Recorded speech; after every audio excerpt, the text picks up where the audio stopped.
ikasi, egin gradu bat, egin master bat, beste master bat, izan mediku, ingeniari, irakasle, kazetari, artista, nekazaritza edo abeltzaintza ez dira berez gazteokin lotzen. Baina bada zeregin horietan bere bizibidea antolatzeko heldulekua aurkitu duenik. Lehen sektorera eraman dituen ez hitz egitera ekarri ditugu, Katxin Xilibolost, Matxin Jauregi eta Uxue Amonarriz. Ongi etorri zulora, has gaitezen.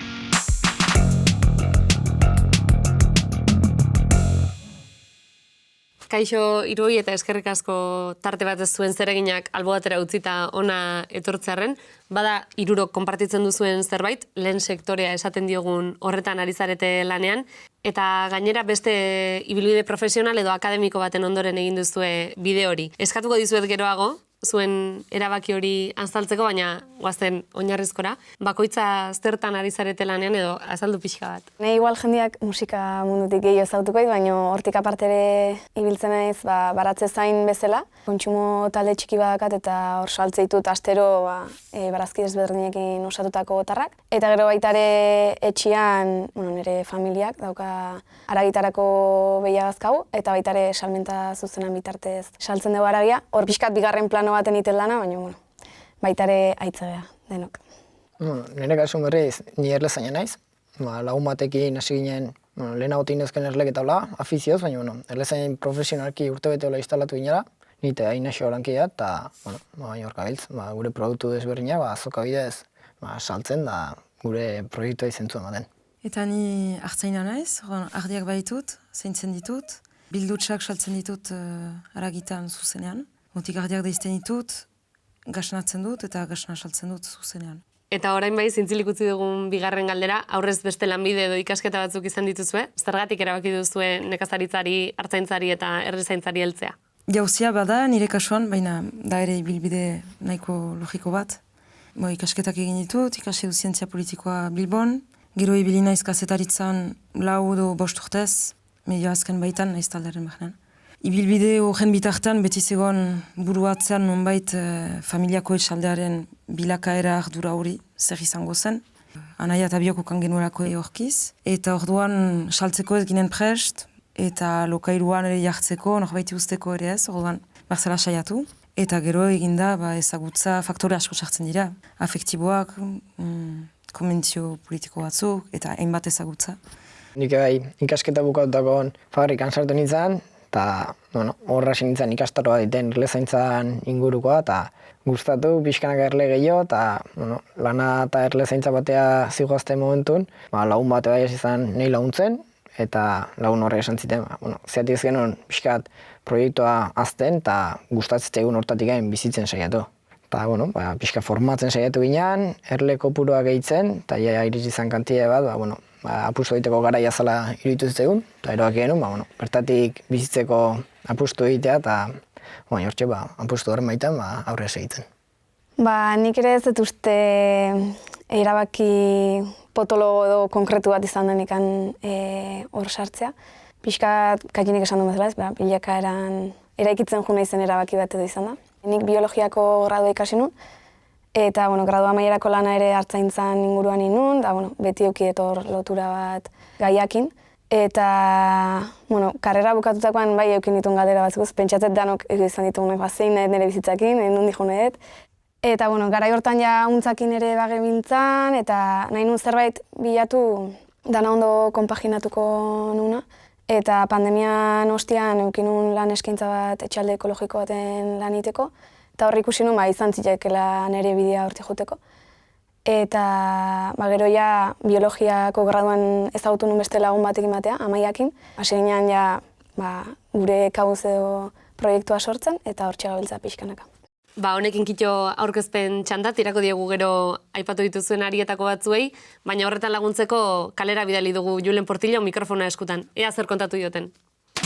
Egia esan, nik egoitzitako janariakin bizi berkoa nu, aspaldi goz ezila egon izan. Nahi deguna, nahi degun tokian eta nahi degun momentuan dakau. Zer dakigu jate degun horren inguruan? Zenbat litro esne berdia kilo bat gazta egiteko? Zuk badakizu antxoa noiz biltzean? Ez. Zuek badakizuen noiz landatzeian tomatiak? Tomateak? Udan? Patata zer da? Egia esan, frutaren noiz landatzean ez dakit, baina hemen dakau mango bat. Kalabaza zer da? Landare batetik anatatzean barazki bat, zuhaitz batetik? Landare batetik. Nolako landaria, gutxi gora era altura? Horrena, más o menos. Eta zer da, temporada zehatz baten edo beste gabe nahi danean arrantzatzea da? Zehatza. Zehatza? Bai. Eta Gernikako piperrak Gernikatikan kanpo landatzea dauda? Ez. Egia esan da ez. Ez. Zuek badakizue noiz landatu dan zuhaitz hau? Ez da nik ere. Aukera askazu A. Barazki bat, B. Tuberkulo bat, ala C. Fruta bat. Barazki. Ez. Tuberkulo bat. Ze temporada izatea? Negua. Vale, venga. Eta azkenengo galdera. Gai izango zinean supermerkatuak eta denda guztiak itxita bizirauteko? Bai. Zaila, baina ni uste dut baietz. Nola? Pues, komertzio lokalekin. Baratza batekin. Baratza da gazu? Bai, aitonak baka. Argi datu da, nekazari gabe, abeltzen gabe, ez guazela inoa. Beraz, zaindu ditzagun. Ikusi duzuenez, dirudienez, bataz besteko ezagutza eskasa daukagu, jaten dugunaz. Zer uste duzu dagoela horren atzean edo zer esan nahi du ikusi dugunak? Esango nuke hau ematen dela, batez ere, igual, landa eremua bai izan dalako itzalpean edo egondan eremua, edo gutxietxi izan dena edo hor bertako ezagutza. Eta gaur egun bizi gehala gizarte baten oso hiritartua daula eta dena hortik behiatzen daula, orduan. Eske batzui etzai ez da interesatzen nola azten dan tomate bat. Igual zego, platerian dakau mitartean, falta zaigunean igual orduan hasiko gea preokupatzen. Ne iritsi zait, gazte ziala eta plateran dentik jateula, ez duela ikusten nundia torren. Oso gazteia eta iritsi zaitena ez pintzat, daude dituta jazuzenen plateran egitzea behien barazkik eta ez nundia torren pintxatzen hastea. Pixka zartxexok igual, beste iritzia izan zen, baina oso gazte ziren da, ez dakit. Ez etorkizun da hon. Horrek etorkizunak pixka kezkatzen du, ez? Jaiten du zer zingo dugu, beraz, gozezil edo landatu, ikusi zer den eta bestela gozezil. Kezkagarria da ere ikustea jendeak ez dakiela, kontsumotik bizitzen dira. Eta ez duela galdera pausatzen, nondik datorren bere jaten duen hori, dakigunean hori dela gure osagarriaren eta lujaren zeintzaren faktore nagusia elikadura ere. Gazte horien ez ezagutzatik aparte, zer gehiago egon liteke erantzun horien atzean, zerk eraman ditu gazte horiek ez ezagutza horretara? Nire ustez behintzat, azkenen beti saltzeiguna da, gazteak bai momentua bizi hartula eta momentua bizitzeko hortan, ez gehauten aurrea behi da, ea jaten igunak kalten goigun, jate igunak ondorioak ekarriko ditun, uste momentu bizitzeko hortan, oso simplea, superrea jun, erosi behar duna, eta izu kaldatzea, orduan, ez digu importa ze pasakoan. Horrek bai nik uste eragin aukela, entzat. Gero zuek aipatu duena ere, pixka bat, pentsatzen dut hezkuntza kontu bat ere badera, basegi hiri artean. Lehengo jakintzai, etzaile hainbaizte garrantzi eman zaio garrantzi gehiagoi ikasketak egitea, universitatera joitea, hirira joitera. Batek esaten du, aitonak daukala baratza, baina berak ez du ideiakutaik. Eta hori transmisio edo hezkuntza kontu bat ere izango da berdin atzean. Niko etxerik hande egia esan, bizi izan duet, bai aitonak edo monak edo esatea, baserritik egin zertako hobea, zu fabrikan hasi, zu 8 ordukin, orduan, hoia baserritik gertu biziganak jaso balin badeu, nik uste baserritik urrutia duenak, hain dikan urrutio ikusiko goela, zertako baserria gertu datu. Nik uste, baserriko lana edo ez dala inoiz jarri balioan, ez? Azkenean industrializazioak eta ekarrizuna hori izan zen, dena herrira, industriara, hor dago dirua. Eta gukiten dugu lana ez baldin badeu balioan jartzen da, ez baldin bada duintzen, eske ez da izango inoiz ikusia eta ez da inoiz izango balioan jarria orduan, horrek ere nik uste eragina badakala. Zuen kasuan zenbateraino izan da determinantea familiatik datorkizuen hori, edo transmisio horrek zenbateko eragina izan duzuen erabakian? Nik uste badakala eragina, ze ni baserrian jaio, hazita ezin naiz, eta noski badaukala horrek eragina. Nik uste familiak edo bai eman ditela aukera bat, ze azkenean sektore hontan hasteko edo oinarrezkoena lurra izatea da, eta oso zaila da ez balimakazu lurrik hontan hastea. Ni baserri batean ezi naiz, hasi naiz, handitu naiz. Ikusi ditut horren alde honak eta txarrak, nahi izan dut hortik joan, beste mundua ezagutu, beste gauza batzuk ezagutu. Eta ondajean, erabaki dut izultzea zerbait gustuko nuelako ere hor azkenan bazen zeu zerratzean. Niku jakinez ere ze horkituko nuen eta zertarako etortzen nintzen. Beraz, transmisioak zerbait uzten du, baina gero norberari da autua egitea ala ere etortzea. Hori izan da aukera bat jauzia egiteko.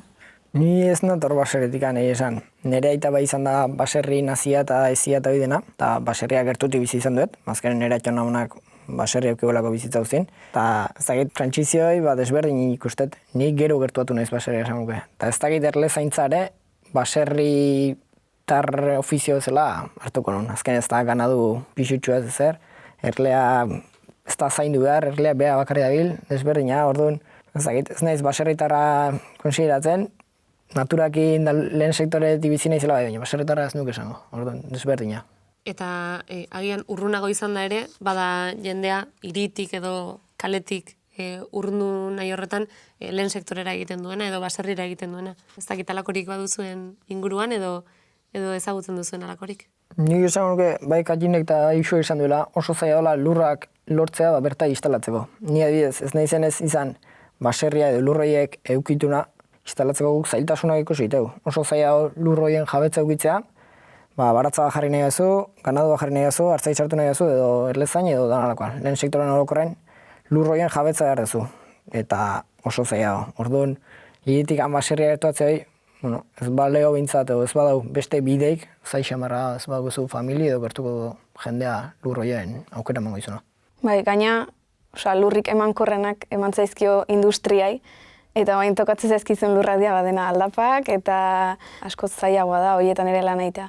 Eta lortzea lurroiek ere, esan dezuna, bai, zaila. Bai, nik instalatzeko formakuntza hori egin dutanean ere, ezake parte hartzailean laurden edo erdiak zirela lanbidez aldatu nahian, naturarekin lan egiteko nahiarekin, baina gero logik gabekoak. Eta igual bada intentzioa, bada jendea motibatua, baina gero nola hori praktikara eraman, hor komplikatzen dira gauza asko. Zuk aipatu duzu aukera izan duzuela, baina horretaz gain badago nola baiteko autu politikoat hartu duzuen erabaki horren atzean? Bai, noski. Nahi barin badugu Euskal Herriaren alde zerbait egin, badira hainbat gauza egiteko, baina bada lujaren zaintza horien artean, elikaduraren buru jabetasuna ere lantzea, eta hortako nahi nuen laborantza ez nakian zuzen zer, baina biologikoan edo ekologikoan lan egin, eta nire neurrian ere autosufizientzia hainbat lortuz, badira horrelako hainbat ideia atzean, eta beharrezkoa da nik uste konbikzio batzuk ukaitea, lan horiek indar asko hartzen dutelako, eta zerbaiti heldu behar dugu momentu batzuetan, eta dira ideiak. Bai, nire ustez ere guztiz autu politiko bada, ez da lanbide erresa ez. Nik batzutan eukitzet sentsazioa beti marean kontra egongo jagina ez dela ez. Sistemaren beste korronte batetik gabiltza, eta hor mantentzea eta hor lanitea oso gogorra da kasu batzutan.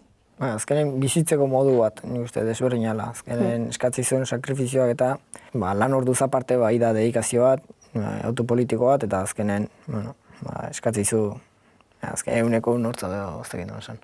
Kontsumo arduratsua kontzeptu moduan gaur egun askotan aipatzen da, baina ez dakit zuen egunerokoan sumatzen duzuen badagoela kontzientzia bat, bertakoa kontsumitzera daramana jendea edo hori lehen esten duen jenderik badagoen. Sumatzen duzuen, edo zenbateraino dagoen idei hori zabalduta?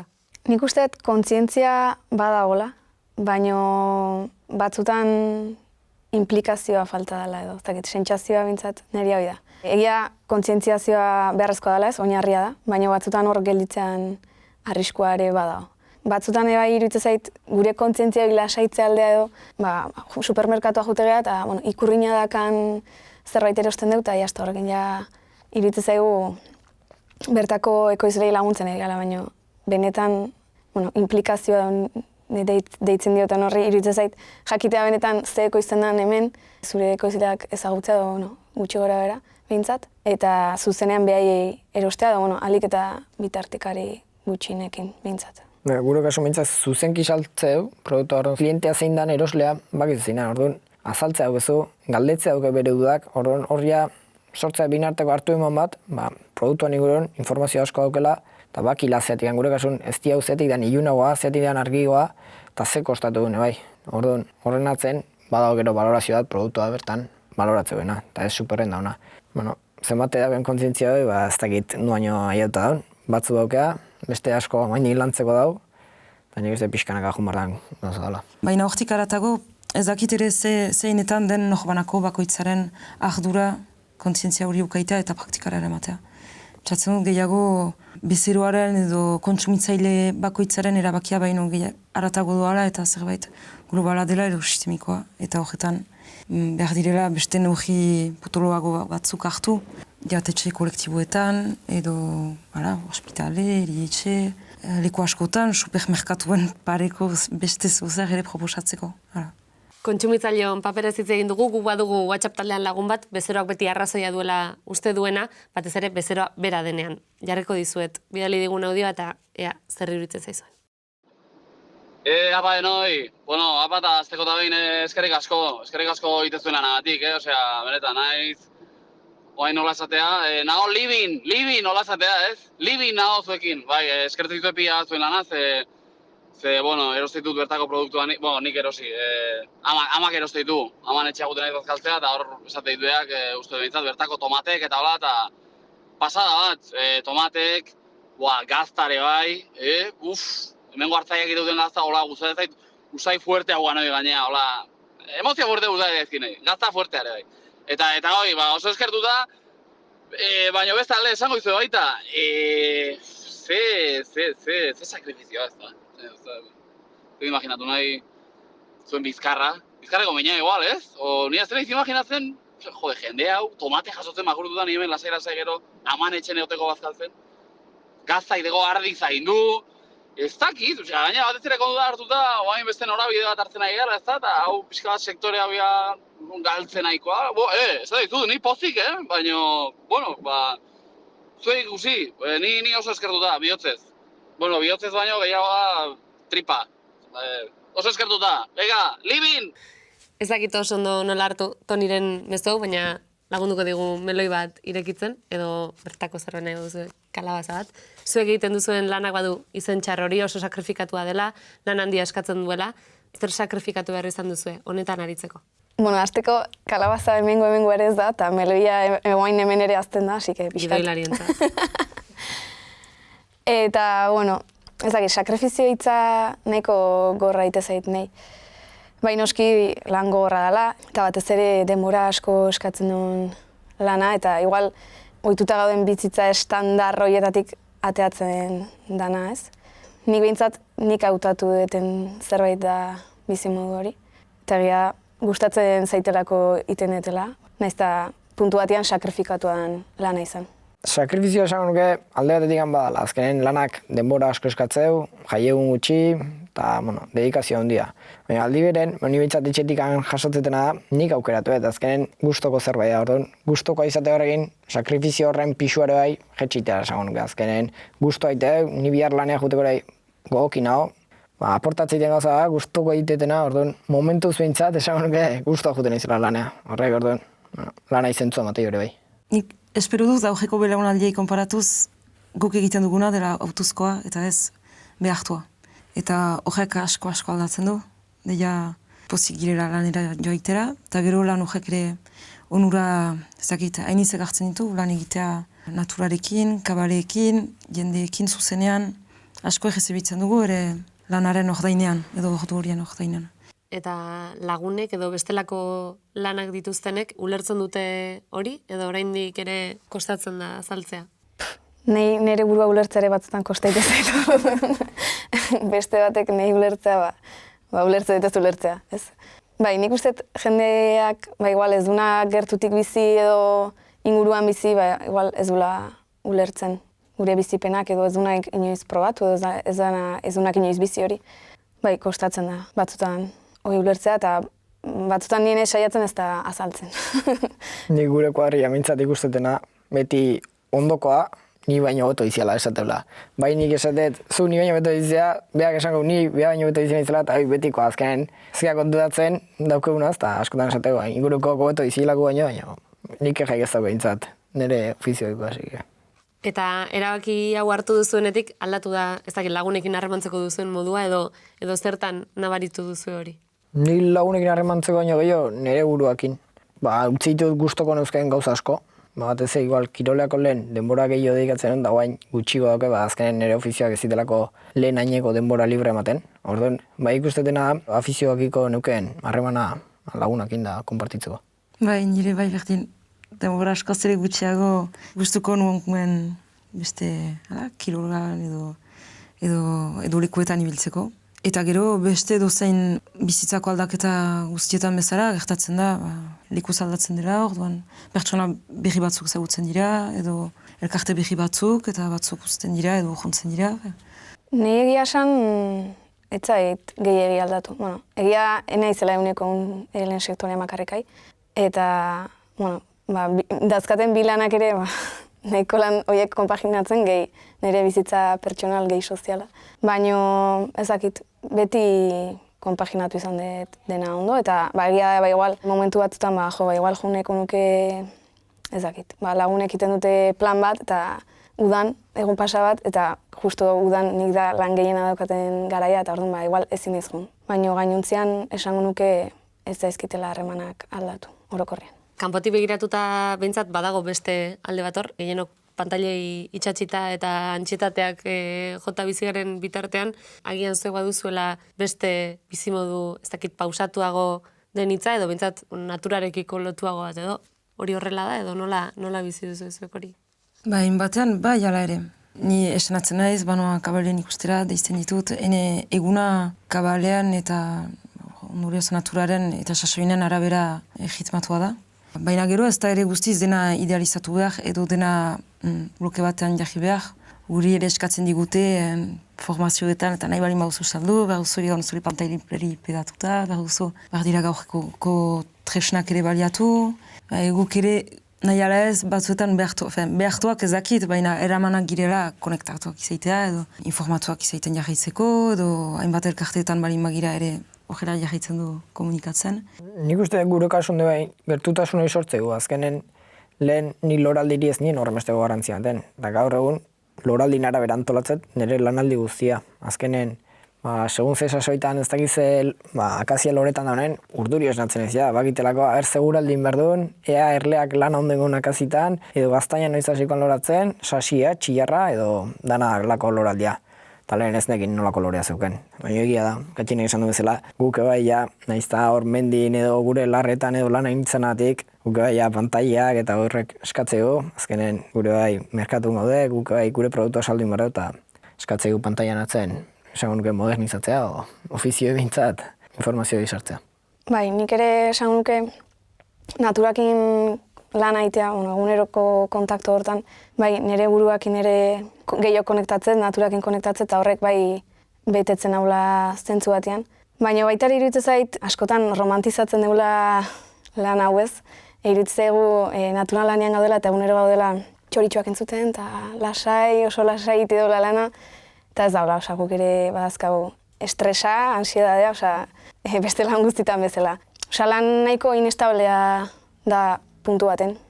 Eta horrek noski, estresa eta antsiedadea beste guztiri bezala sortzen dugu. Eta zuek esan dezen bezala, guk ere fakturak ite ditugu, ez geha mundutik aparte bizi. Kontrolatzea ez daukun horrek eragite igula. Eguraldiak, kaskadarrak loraldia izoratzea, o baratzeko guzta, horten belar sasoian zenbat lan indezuen. Asko, behidena. Listorra. Baitare. Da ez da. Interesgarria da zuen bizipenak nahiak eta ezinak entzutea, baina Katxin, zuk ere aipatu duzu lehen honen guztiaren atzean badagoela autu pertsonaletik haragoko zerbait. Gaiari beste estutu bat emateko Leo Boriberiren txanda da orain. Emaion. Garaian, garaikoa, bertakoa, tapoltzikoa, kontsumo arduratsua gauza bat da, baina denok ez dugu horretarako aukera berbera. Diru sarrera eskazak dituenak nola egin behar dio aurre elikaduraren gaiari. Izan daiteke elikadura osasuntzu eta arduratsu bat RGIa kobratuz? Eta zergaitik dira osasunarentzat kaltegarriak dien produktuak hain merke. Dena pertsona individualen ardurapean dago edo gizarte bezala erantzun behar zaio erronkari. prezioaren gaia jarri du mai gainean Leok, gai deserosoa da, baina ez dakit, esan duenaz, zer duzuen esateko zuek? Erpin asko azkan gaia iruditzen zainei. Eta batzutan ere iruditzen zait sartu digutela ideia bat, bertako produktua eta garaiko produktua garestia dela, baina askotan zuzenean ekoizlei eroste bali maiozu, edo supermerkatuan eroste bali mazu, ba igual, ez dizut esango aldea handia da honik. Kasu batzutan, xentimo batzun aldea izaten da. Orduan, sartu diguten ideia bat hori da ez, eta prezio merkeak eukitzearen ardura zerena da. Zer dago merke eta zer dago garesti edo. Gurea dago garesti eta jaina merke, ez hor pixkat. Eta merke egote hortan, azkenian horren atzian esplotazioa dago bai pertsonena eta baita lurrarena ere, intentsifikatutako ekoizpenak izan ohi dialako. Orduan, iruditzen zait gizarte bezala eman behar den erantzun bat dela. Eta ez retroalimentatzea hori guztia. Baina oso zaila, aldi berien. Nik uste gehien esan dula, ez dakit. Bastante argi utzi goza, gure kasuan de bai. Azkenean elikadura galesti hartze balin badeu, ez dakit, igual aixia galesti bada, eta ez dio horremesteko garrantzia ematen. Orduan, baloren jarri behar da, baina nire ustez bintzat, gehiengoan esku bintzat, badao elikadura buru jabe bat. Bai, eta konkretuki egia praktikatzen diren prezioak nik dituztenak adibidez, ez dira supermerkatuko gazta bat baina garestiago, ez hori ez da egia. Barazkietan ere bai maiz, ez dira, baldin bada aldea ere bai, batzutan bada, batzutan ez da, baina uste dut asko sartu dizkibuten ideia direla. Gure kasu nik uste du prezioa desberdintasuna badaola supermerkatutikan gure produktua. Azkenen, esan duna, dialako produktuatuk intentsioki ekoizutakok, seguruna hemendik kanpo, eta ekoizle txikiak ezin deu, gure kasu mintzat ezin deu prezio horietan kompetitu, ez da gindola esan, ez da, ezin deu bintzat margen horietan ino jetxi, azkenen gure lanak, gauden tokin ekoizteak bai, eskatzen lanakiko bintzat, gutxora bintzat pareko izateatikan. Asko entzuten den beste zerbait da, ekoizleentzat badirela diru laguntzak, ez dakit, zuei iristen zaizue, diru laguntzarik?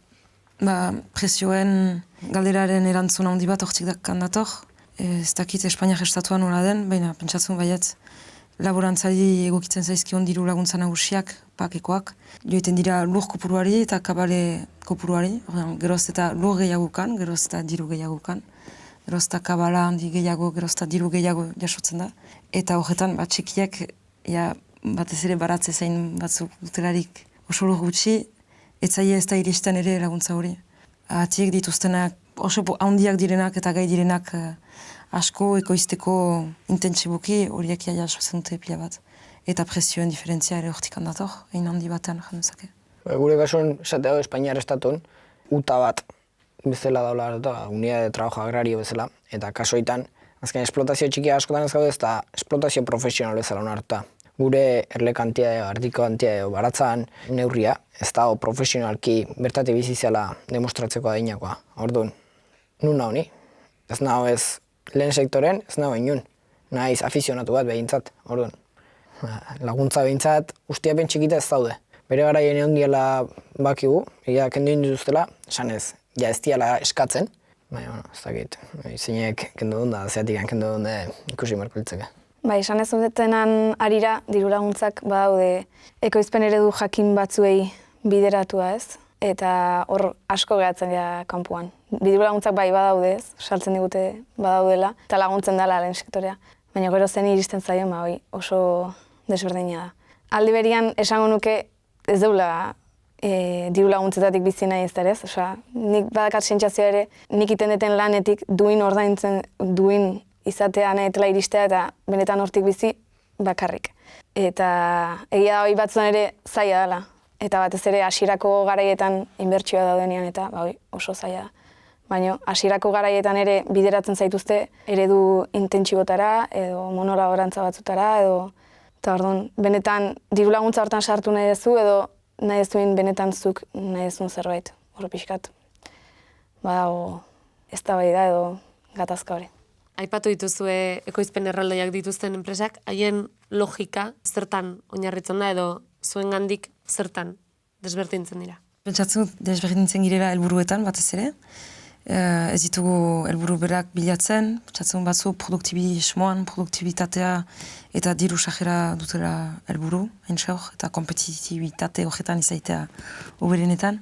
Niri hori ez zait interesatzen, nahiago dut atxiki hartalde txiki bat, dituztan lujen einekoa, dutan etxaldearen einekoa, albidetzen didana niaurek deiztea eskuz, eta niaurek esneuri guztiak gasnatzea, transformatzea eta saltzea.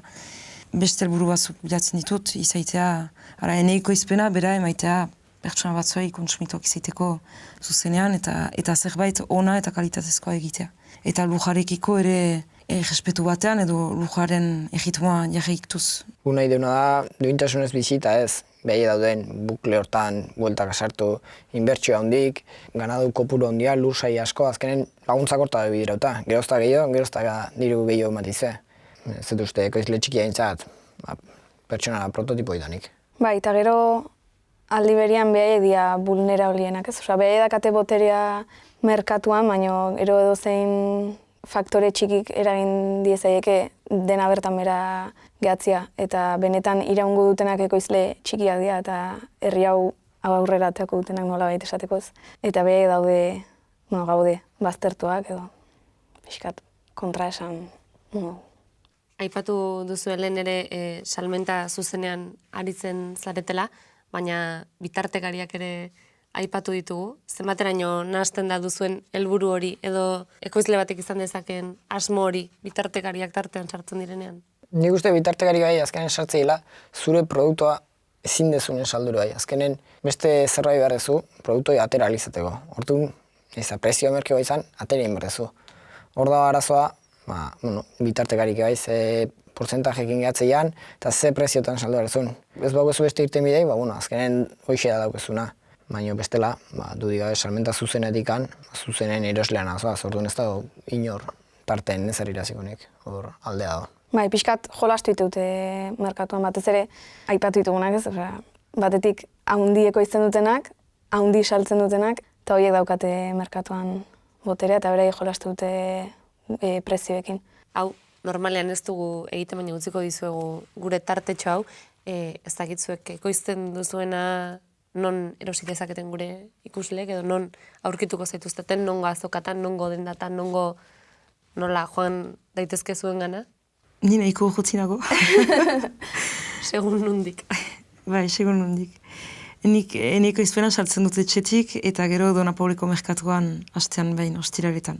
Dona Paule basen afajoako egitxo bat da.